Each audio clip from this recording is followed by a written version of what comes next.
This week we celebrate Palm Sunday and all the fun and joy and parade that is inherent to this day. It's the beginning of Holy Week, and at the beginning of Holy Week, as far as the scriptures tell us, it was a good time. It was a rocking time. People were gathered around to be part of what was happening with Passover.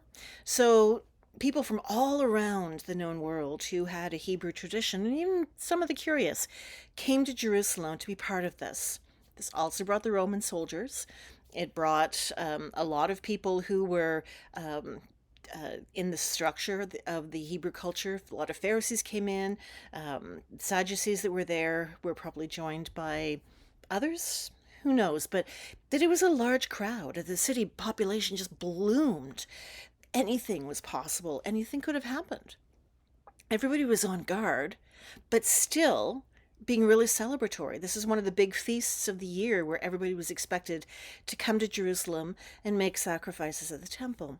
The rich might have done that regularly, but for those who lived further away or if they were poor, this was like it. This was the big, big festival. This was the festival that marked Moses giving the Ten Commandments and the freedom that came with Passover. Oh, no, I'm going to correct myself. Moses' Ten Commandments is another ceremony in the Hebrew tradition. But it's a celebration of Passover. And I just want to put in one clarification right there. A lot of Christian communities these days celebrate a Seder, thinking that they are celebrating the way Jesus and his disciples would have. A Seder was not part of Jesus' experience. That didn't emerge until first or second or third century in the Common Era. So if you're in a congregation that celebrates the Seder and thinking you're doing something authentic that was done at the Last Supper, please stop. It's not. It is taking over another culture's experience and their celebration, and that's just not what we're about. We've got too many other things that are going on that we don't need to take anybody else's traditions. We've got our own. But getting back to the fact that everybody was there to celebrate Passover. And was there with his friends and his family, celebrating along with everybody else. But it was different this time. People had heard about him. They were excited to have him come to town. And according to the Gospel of Luke, he'd come a few times, so this wasn't a novel thing for him. His family was not the poor family that we've been led to believe. They had money, and they came, and they celebrated to the best of their ability. But this time it was different. This time, when he came with his followers, Jesus knew that he was not leaving Jerusalem in the same way. His followers had been told, but they really weren't quite understanding, and they certainly didn't want to understand what it was all about. But our story starts with him across the Mount of Olives. So the east gate in Jerusalem, where he would have entered, that which is close to the temple, there's a valley, the Hedron Valley, and then up on the other side, you would get the Mount of Olives. And Jesus was there with his friends. Said, go get a colt ready. And this was significant because it was reminiscent of scripture that they had known when the new Messiah was coming, the King of David was coming. So they got the colt, just as Jesus predicted. The people said, "What's going on here?" And they said, "The Lord needs it." That's all they needed, to be told that something big was happening. See, Jesus, as a revered teacher, wouldn't necessarily been called Lord, but people put it together with his healings and with the other miracles going on. There was something really powerful happening. His energy there, kind of like a Taylor Swift concert, I would imagine. All that energy of finally being able to see the one who they were convinced was the Messiah. Now remember, the Messiah for first century Hebrew people was many things, or could be many separate things.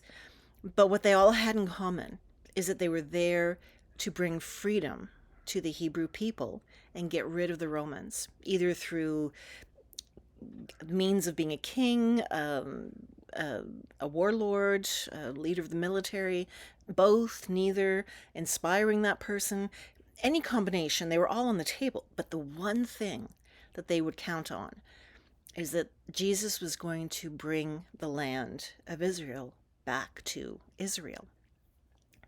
So no wonder everybody was tensed up and anxious about what was going on. And of course, the Pharisees, we hear in this story towards the end, they said, "Come on, tell your people to stop." Because the Pharisees understood very much the political tenor of the situation. They knew that just behind them were the Roman leagues who were well prepared to march over Jerusalem and take away the last bastion of any independence, phony as it was, that they might have had. And Jesus just looked at them and said, if I silence these, the stones are going to get up and scream about it, sing about it, celebrate it. That's how important this moment was. It was the time. And that's the energy we should feel going into Palm Sunday. We get so caught up, and so often people do the entire liturgy of Holy Week on Palm Sunday, that we miss what Palm Sunday was about. Palm Sunday was hope. It was poor people being able to stand up and say, finally, Hosanna, Lord help us. Great things are coming. And they related it back to the scripture promises of the same. And Jesus is always kind of upturning assumptions. Didn't come in on a horse, came in on the donkey. Didn't come in with huge fanfare. He came in with just regular people, screaming and shouting and singing and jumping along beside him. Didn't come into red carpets and purple cloaks and all these other symbols of royalty. He came in with people throwing their own cloaks on the ground. Didn't have chimes and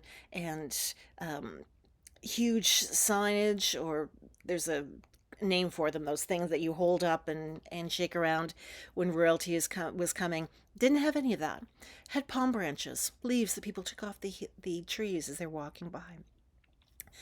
What really strikes me this year is the simplicity of it, the joyous celebration of it, but more profoundly, it is the standing up to oppression, the seemingly